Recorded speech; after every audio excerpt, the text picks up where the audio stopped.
Friends, अगर मैं आपसे कहूं कि आप एक चलती हुई गाड़ी जिसका मास m और उसकी वेलोसिटी v है, जो कि एक सीधी लाइन में मोशन कर रहे हैं, उसका लीनियर मोमेंटम निकालिए, तो आप कहेंगे कि इसका लीनियर मोमेंटम इसके मास से इसकी वेलोसिटी को मल्टीप्लाई करके निकाला जा सकता है।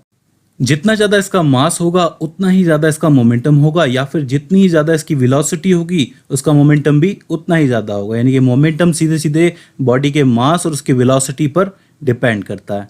तो आप इजीली इसको निकाल सकते हैं। लेकिन लाइट, जिसके पास मास है ही नहीं, लाइट इज मासलेस, उसके पास भी मोमेंटम होता है। तो क्या उसके लिए हम लोग इस फॉर्मूले से मोमेंटम को कैलकुलेट कर सकते हैं? देखिए, लाइट की वेलोसिटी तो हमें मालूम है c होती है और मास इसका 0 होता है, तो इस हिसाब से इसका लीनियर मोमेंटम तो 0 हो जाता है। लेकिन ये बात हम लोग जानते हैं कि लाइट के पास अपना मोमेंटम होता है। तो सवाल ये उठता है कि बगैर मास के मोमेंटम कैसे हो सकता है? या फिर ये जो पहला हमने गाड़ी का एग्जाम्पल लिया है, इसके अंदर कोई दिक्कत है? यहाँ पर मास को वेलोसिटी से हम मल्टीप्लाई कर रहे हैं। तो सवाल यही उठता है कि इन दोनों में से सही कौन सा है? तो मैं आपको बता दूं कि इन दोनों के अंदर सही दोनों हैं, लेकिन एक तरीके से ये जो पहले वाला एग्जाम्पल है गाड़ी वाला, ये गलत भी है। ये कैसे गलत है, इस चीज़ को समझने की कोशिश करते हैं। मान लीजिए कि आपके पास दो ऑब्जेक्ट्स हैं जिनके पास बराबर मास है और ये ऑब्जेक्ट्स एक दूसरे की तरफ बढ़ते हैं एक पर्टिकुलर फोर्स से, राइट। इसकी कुछ मास है, इसकी कुछ वेलोसिटी आकर के टकराते हैं। अब जब टकराने के बाद इनकी जो कोलिजन होता है, जिसको हम कोलिजन कहते हैं, अगर ये कोलिजन इलास्टिक होगा तो ये फोर्स अपोजिट डायरेक्शन में लगेगा और ये इस डायरेक्शन में जाना शुरू कर देंगे। अगर ये फोर्स इनइलास्टिक होगा तब ये सिर्फ एक दूसरे से थोड़ा ही दूर जाएंगे, और अगर ये फोर्स परफेक्टली इनइलास्टिक हुआ तब ये एक दूसरे से दूर जाएंगे नहीं, क्योंकि इनकी एनर्जी जो है इनके अंदर ट्रांसफर हो जाएगी। तो यहाँ पर एक चीज़ हमें समझ में आती है कि इनका जो मोमेंटम है वो किन चीज़ों पर डिपेंड करता है। पहली चीज़ तो ये है कि इनके ऊपर कितना फोर्स लग रहा है, उस हिसाब से इसका जो कोलिजन है वो रिएक्ट करेगा। और दूसरी इंपॉर्टेंट चीज़ है कि इनके अंदर होने वाले इलेक्ट्रोमैग्नेटिक प्रोसेस कैसे हैं। कहने का मतलब ये है कि जब टक्कर इलास्टिक होती है तो मोमेंटम का पूरा कंजर्वेशन होता है और ये जो दोनों ऑब्जेक्ट्स हैं एक दूसरे से अपोजिट डायरेक्शन में जाना शुरू करते हैं सेम फोर्स से, राइट। जब इनइलास्टिक होती है तो इनके अंदर बीच में कम दूरी आती है, मतलब थोड़ा सा क्या एनर्जी लॉस होता है। और परफेक्टली इनइलास्टिक कोलिजन में क्या होता है कि ऑब्जेक्ट्स की एनर्जी अंदर ही अंदर में ट्रांसफर हो जाती है, वहां पर ऑब्जेक्ट जो है एक दूसरे से दोबारा दूर नहीं जाते। तो बेसिकली इससे यही पता चलता है कि मोमेंटम का डायरेक्ट कनेक्शन फोर्स से है, मास से नहीं। तो फिर सवाल ये उठता है कि फिर मास है क्या, मतलब मास का रोल इसके अंदर है क्या? तो देखिए, हम जानते हैं कि जो रेस्ट मास होता है वो एटम से मिलकर बना होता है। उस एटम के अंदर न्यूक्लियस होता है और उसके अलावा इलेक्ट्रॉन्स होते हैं।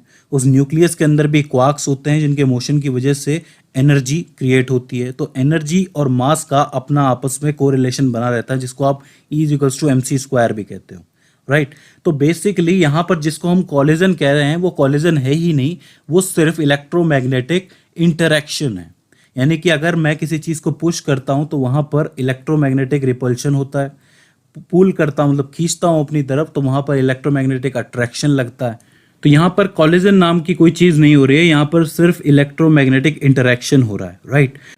तो ऐसे में आप कह सकते हो कि जब भी कुछ एटम्स और उनके अंदर के न्यूक्लियस और उसके अंदर के क्वार्क्स जो होते हैं, राइट, वो एक पर्टिकुलर शेप के अंदर होते हैं, अपनी एनर्जी को बनाए रखते हैं, उस सिचुएशन में उस चीज़ को आप मास कहते हो, राइट। तो वहाँ पर सिर्फ एनर्जी है, ठीक है। और जब उस एनर्जी के ऊपर फोर्स लगता है तब उसके अंदर मोमेंटम क्रिएट होता है। जैसे कि आप लोग न्यूटन का सेकंड लॉ पढ़ते हो, F=ma, किसी मास के ऊपर लगने वाला जो फोर्स है उससे उसके अंदर एक्सेलरेशन क्रिएट होता है। लेकिन एक्चुअल में जैसा हमने अभी देखा कि मास जो है वो एनर्जी है, तो जो न्यूटन का जो लॉ है इसका ये एक्चुअल फॉर्म नहीं है, मतलब ये सिर्फ रेस्ट मास को समझाने के लिए बनाया हुआ फॉर्म है। एक्चुअल में न्यूटन का जो असली सेकंड लॉ है वो कुछ इस तरीके से है कि आप इसको लिख सकते हो F=mdv/dt, राइट। इस m को थोड़ी देर के लिए आप अंदर ले जाइए, F=dmv/dt, और इस mv को आप क्या लिख सकते हो, p, यानी कि F= मोमेंटम में आने वाला चेंज। मतलब ये हुआ कि किसी भी एनर्जी के ऊपर जब फोर्स लगता है तो उसके अंदर मोमेंटम क्रिएट होता है। अब लाइट है, वो क्या है, एनर्जी तो है, राइट। तो उस एनर्जी के ऊपर जब फोर्स लगता है या फिर वो किसी के ऊपर फोर्स लगाती है तब मोमेंटम जनरेट होता है। इसका मतलब लाइट भी सभी चीज़ों पर फोर्स लगा सकती है, बस वो फोर्स होता है माइक्रो न्यूटन या फिर नैनो न्यूटन के अंदर, राइट। ऐसे में आप लोग इसका एक एग्जांपल देख सकते हो कि किसी शीशे पर, किसी मिरर के ऊपर जब लाइट रिफ्लेक्ट करके जाती है तो वहाँ भी फोर्स लगता है। उसके अलावा फोटो इलेक्ट्रिक इफेक्ट के अंदर जब फोटो इलेक्ट्रॉन्स बाहर निकलते हैं मेटल से, तो उसके ऊपर भी कहीं ना कहीं मोमेंटम होता है। तो आप लाइट जिसकी स्पीड c होती है, इसका मोमेंटम कैसे निकालोगे? वहां पर मास की जगह आप एनर्जी का यूज करोगे, यानी कि P इज इक्वल्स टू में E अपॉन में C। इससे आप लाइट का मोमेंटम इजीली कैलकुलेट कर सकते हो। तो आपको जितनी भी ऐसी इक्वेशंस नजर आती है जहां पर मास का जिक्र होता है, वो इक्वेशंस एक्चुअल में रेस्ट मास के लिए होती है और वो कंप्लीट डेफिनेशन नहीं होती है। फॉर एग्जाम्पल आइंस्टाइन की इज इक्वल्स टू mc², जहां पर m जो है वो मास दिखाया गया है। अब ये भी एक पूरी कंप्लीट डेफिनेशन नहीं देती है। इसका एक्चुअल जो फॉर्म होगा वो कुछ इस तरीके से होगा, ई स्क्वायर इक्वल्स टू में pc का स्क्वायर प्लस mc² का होल स्क्वायर। क्योंकि इसके अंदर क्या है कि अब ये इक्वेशन सभी ऑब्जेक्ट्स के लिए कर सकती है काम, मैसिव ऑब्जेक्ट्स के लिए भी, मासलेस ऑब्जेक्ट्स के लिए भी, मूविंग ऑब्जेक्ट्स के लिए भी और स्टेशनरी ऑब्जेक्ट्स के लिए भी। फॉर एग्जाम्पल अगर कोई रेस्ट मास का ऑब्जेक्ट है, राइट, तो उसकी स्पीड ऑफ लाइट की तो हो ही नहीं सकती, तो c इज इक्वल्स टू में 0 हो जाएगा, तो ये पार्ट खत्म हो गया। तो mc² is equals to mc² से निकाला जा सकता है, राइट, उसकी एनर्जी। उसके अलावा अगर कोई ऑब्जेक्ट है जैसे कि लाइट है, उसका कोई मास नहीं है, ठीक है, तो मास का 0 हो जाएगा, तो ये वाला पार्ट 0 हो जाएगा। तो ऐसे में आप इस फॉर्मूले से इसका मोमेंटम निकाल सकते हो जो मैंने अभी बताया, P इज इक्वल्स टू में E अपॉन में C।